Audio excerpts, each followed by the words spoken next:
So it's from SUP-LIGHT. It's going to be the same lights basically that I put in my wife's 2012 Wrangler JK. They're 7-inch lights. In order for the 7-inch light to work, you've got an adapter. So this is one of the headlights. This would be the same plug that we used on the JK on the 2012. That will not work on a 19 or a 20 or a 21. So, and I've already been through these boxes. So in order to battle that, with the adapter, with the adapter rings, they give you another wiring adapter that goes on the headlight instead of the one for the JK. So you can see the difference between the one for the JK and the JL. And this is the JL, this is the JK. So both of them are still very well made, function just fine. Put that back in the bag so we don't forget which one it is. We'll throw that to the side in case my wife's Jeep needs it again someday. So in here we actually get instructions this time. That's a good thing. And then here's our brackets. So with these brackets, there's quite a deal. This is a rubber, just a rubber ring. That'll come in handy here in a minute. But the first thing is you have to get your bracket ready, so you have to take the bracket apart, but it's super simple. There's Phillips head and there's Allen head. All you're gonna do is remove the 3 Phillips head screws, and then you'll pull one ring off, and then here in just a little bit I'll show you how that goes back together, because you'll put this ring back in there as a spacer along with that piece of rubber on it. And that was a little difficult to figure out at first, but fortunately my wife figured it out. Furthermore, so the tools that we're going to need to do this, and this is all that you're going to need, a couple flathead screwdrivers like we did last time on the JK, a couple of plastic or vinyl body tools, you got electrical tape, of course doing soldering is the best way to do it, your test light so you can make sure you're doing the right wiring, and then a 10mm, I've just got a 1/4 inch 10mm socket on a bit that goes in my drill just to make things easy. You're going to use that to remove the old headlight and obviously put the new one in with those bolts, and then also there's one fender liner bolt that you'll remove with that same 10mm. And then of course your wiring pliers, because you don't want to use a pocket knife. Alright, so I showed you in the last video, but I'm going to show it again. So the easiest way to remove these, you've got 6 of these that go across just like you do on the JK, go all the way across the front. I've got those 4 out already, so I just have these 2 left so I can show you how to do it. It's pretty easy. All you're going to do is slide your flathead underneath of the cutout in it on each side, pop it up. Now that's popped up, you just pull this center piece out. Now the center piece is out, then you're just going to pop the other piece up, get under it a little bit. You can use that body tool to do this, the vinyl tool. If you'd rather, once you get it up, it'll just pull right out. That's all there is to it. I'll show you again on the other one just so you know. I always put them back together once I get them out, simply because I don't want to lose parts, and I'm really good at losing things. So, and on this one we're going to do the exact same thing. Just going to get underneath of the lip on each side, pull it up, and the center piece will come right out. Just like that. And then you're going to get this part popped out. And just get it raised up. All you can do is just pull straight out.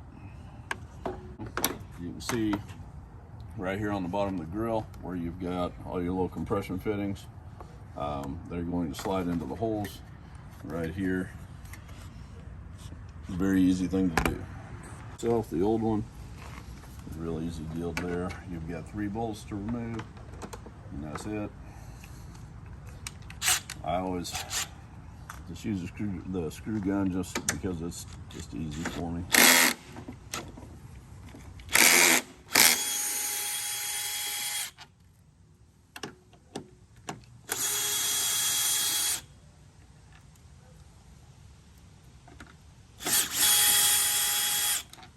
You've got those 3. Jeep was nice enough to leave holes up here after you remove those body pins so you don't lose your bolts. then you pull that headlight out. It's that easy. Once the headlight's out, you've got a clip fitting here that you're going to disengage and pull and unplug your headlight. Now your old headlight is completely out of the way. Now you can get started putting your brackets together and start getting everything put back together so that you've got the LED headlights in there. They'll have turn signals in the daytime running lights, and then that'll be amber, and then they'll also have the white daytime running lights, and have them help you.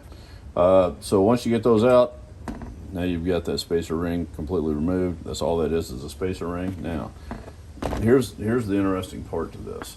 We have our headlight, our new headlight that's going to go in right there.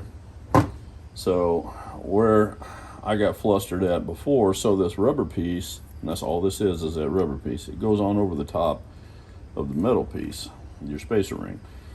You line these rubber tabs up with your holes. So once you've got those all lined up, then just make sure it's all down where it should be. All you're going to do is take that rubber piece and put it under the metal. Very simple. Just put it right underneath the metal in all three spots. Now, once you've got that done, now you're ready to go back together. You can set that aside for a second. Your headlight is going to have these tabs on it on the back that stick out. You can see how that one's thick. And it sticks out away from the light itself. It's got 3 of those on it. There's another, and there's number 3.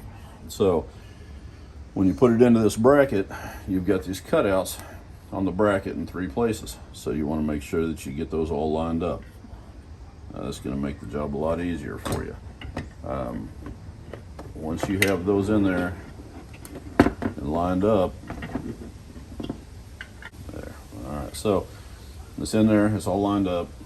All we have to do now is put our other ring on. And here's the holes for it. There's one there, one down here, and then one right there all by its lonesome. So you'll just put that ring over the top. Now remember, this is rubber over the top of metal. So there is metal in there that's going to hold that together. Once you have that done, run your 3 screws back in, those Phillips head. Now that assembly is complete and ready to put back in the Jeep. The only other thing you have to do, put your wiring adapter on there, and then wire in your daytime running light and your turn signal if you wish. All right, what you're looking at right now is the underside of the front fender on the passenger side. So basically what we're going to do is take out a couple of these little Christmas tree compression fittings that hold the inner fender liner in, and then one 10mm bolt. We're talking about these right here. Well, I think there's 3 that we'll end up taking out, not a big deal. And that's so it'll expose the wiring that we need to get to, so we can go ahead and wire in the blinker into the LED, and then also the actual LED. So it's not a hard thing to do. All you're gonna do is just try to get up under it. You can see how Jeep once again has done nice things for us here. But all you're gonna do is get up under that. Once you can get up under it, you'll see how easy, there. See how easy it is to do this. Now, I've got a different tool I'm using right now. This one has just got a cutout there on the end that you can see. It goes right around that Christmas tree. And that way you don't have to worry about actually hurting anything. It gets both sides of that Christmas tree. You can buy these things anywhere. So you get on it, you pull it down, and that's all. It pops it right out. This is what it looks like. Like I said, Christmas tree is the best way to describe it. It just holds that inner fender out. So I've got 2 other ones I'm gonna pull out just like I did that one, and then I'll get that 10mm bolt out, and I'll expose the wiring and stuff so I can show that to you. All right, so we've got those 3 out. One right there, another one right there, and then the last one right here in the corner.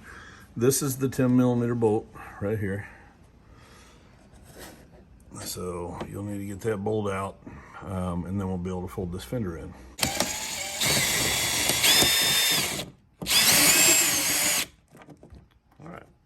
this out. I didn't even fall out of that drill. Okay, so weird thing to get excited about. Then all you're gonna end up doing is folding this inner fender in. I know Jeep didn't intend that hole there for doing this, but it works. All right, so once we got that all folded down, there we go, that'll work better. Okay, once you've got that all folded down, now you'll be able to see the wiring I'm talking about. It's gonna be that wiring right up top, right there. And you can see where it goes into our blinker, and it also goes into our daytime running light. That's what we're gonna be dealing with. We're just gonna unplug both of those, and then we'll test the wires to find out which goes to which, and get wired into the correct one, and we should be good to go. All right, I just want to show you how simple this is to get these wires undone. It's got tabs on it. You'll just grab those tabs, maybe an 1/8 turn. And it comes right out. I'll do the same on the other.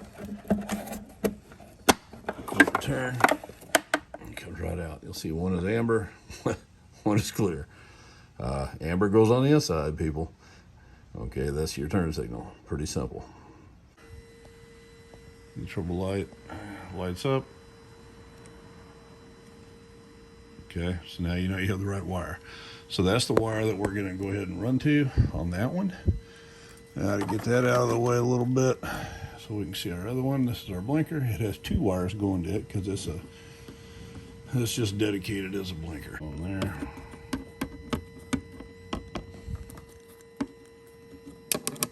Should we get our triple light blinking sometime in the next 20 minutes or so? Okay, now it's blinking. So, see, so now we know we have the right wire for that. Okay. All I had to do was splice those wires back just a little bit so that we could get our turbo light or our test light on them. Okay, so I just want to show you real quick, because this is something that everybody needs to know about. 2 things actually. The first thing is when you're wiring up your blinkers, which you can see I've got amber blinkers now. Okay, I don't have the headlight mounted yet. You don't want to do that until you're done with your wiring. So you want to make sure the green wire is the one that you get for the harness for the new light. So the harness with the new light is going to have your plug, then it's going to have the red wire and a green wire. You want to make sure and tap into the green wire for your blinker. Okay, if you mix those up, you're going to have to pull it all apart and redo it. So make sure you use that green wire for your blinker. So you can see how that's going to work out for us. It should work out well. But this is what it looks like finished and mounted in the Jeep itself. So headlights mounted in there. As far as headlight adjustments, we're going to learn that together. But you've got these large Allen heads and they're spring mounted back here. You can see the spring in there. I'm pretty confident those are going to be how we aim our headlights. Originally there was a completely different configuration to aim the headlights. We'll check that out. Hopefully we're close enough we don't have to deal with it too much, because I don't like doing that. But anyways, we'll get back at it, finish getting this one wired up. Obviously we've got our blinker wired in. Now we just need to go ahead and get our daytime running light wired in, which it'll be white in that, and the ones that are blinking now, they'll be white instead, and they'll be solid. I'm gonna finish getting that wired up, get my soldering done, get it waterproofed, and then I'll show you. So I'm trying not to skip around too much for you. So now I've got, the wiring was done, I showed you that. It's all taken care of now. I've gotten it good and waterproofed and secure. Now, where the headlight plugs into the adapter, it's a good snug fit. I'm not worried about it ever coming apart. However, I ran electrical tape around the joint there where it goes together, where it plugs in, just to be sure. I mean, it's a Jeep. I take this thing out and play with it, and that's what it's meant to do. So I don't want to have a breakdown on trail because water got into wiring and caused a problem. And 2 headlights are always better than 1. So I've got a little 20-volt drill with my attachment on it. that holds the socket. I usually keep my clutch set at about 13. That way I don't over tighten anything. I can always run back and double check with a regular ratchet if I'd like to. But for the most part, this just takes care of everything. Bolts in, you heard my clutch. And that should be plenty tight enough. So now that that's all tight, we need to test it. I've got everything plugged in, got all the wiring hooked up. I'm waving my drill around right now because I'm holding my hand in it. So let's, before we put the grill back on, let's test everything and make sure that everything works the way it should. All right, so here we've got the daytime running lights by themselves. They actually, I realize my fog lights are on. I should have turned those off, but the daytime running lights are bright. I mean, they give you some decent output, you know, enough where you'll be able to see a little bit anyways. You'll definitely be able to find your Jeep a little easier. A definite light output. I mean, it's suntan worthy, but you know, like I showed on my wife's, you know, you've got all kinds of reflection going on there. The daytime running lights are still on. It's just such a good quality light. The bracket on these, I was a little bit apprehensive. I wasn't sure how great the bracket would be until I got everything together. And that bracket is solid. It's got a good rubber mount, which you saw, and it's bound to work very, very well. All right, so I'll do individual blinker and get my grill back on. All right, so here's just a blinker, just so you have an idea. It'll definitely help notify people that you're turning. You know, those fender blinkers on the newer ones are pretty decent anyways, even though it's just a little halogen bulb, I don't know, a 2057 or something like that. But those daytime running lights blinking, that's just double the blinker to let people know you're turning, or to have hazards on the highway at night. But either way, it's a good addition.